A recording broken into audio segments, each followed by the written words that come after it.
Sa taas ang baha na nararanasan ngayon sa Biñan, Laguna, gumagamit na ng bangka at balsa ang ilang residente.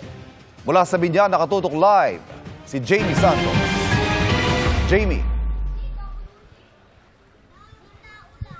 Ivan, lubog pa rin sa baha ang isang lugar dito nga sa Barangay de la Paz, Biñan, Laguna. Nagbabangka na ang mga residente ng Barangay de la Paz sa Almeda Subdivision dahil sa taas ng baha sa kanilang lugar. Hanggang ngayong linggo, nakakaranas pa rin ang mahina hanggang sa malakas na pag-ulan dito nga sa Barangay de la Paz, Biñan, Laguna. Ang ilan nga sa mga residente rito nagtitiis pa rin sa hanggang tuhod at hanggang hitang baha. Ang ilan sa kanila sumasakay na sa mga balsa at bangka para hindi lumusong sa baha.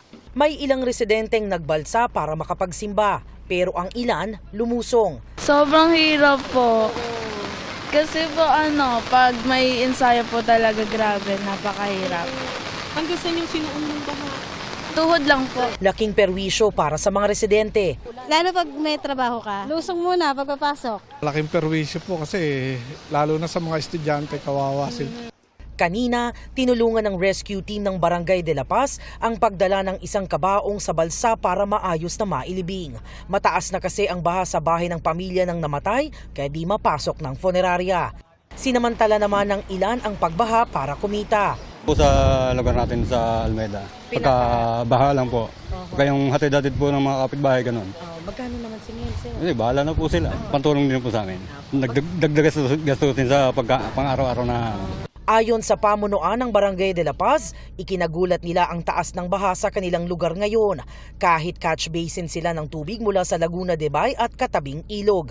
Gantong lalim ng baha, ine-expect namin sometime in September or October. Pero ngayon po, July pa lang binigla po kami. Pero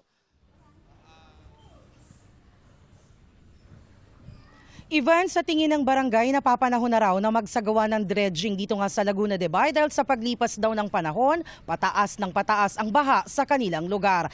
Ivan, sa mga oras na ito, tumila na yung ulang naranasan dito kanina pero pabugso-bugsong nakakaranas ng manakanakang mahina hanggang sa malakas na pag-ulan dito sa Biñan, Laguna. At yan ang latest, balik sa iyo, Ivan.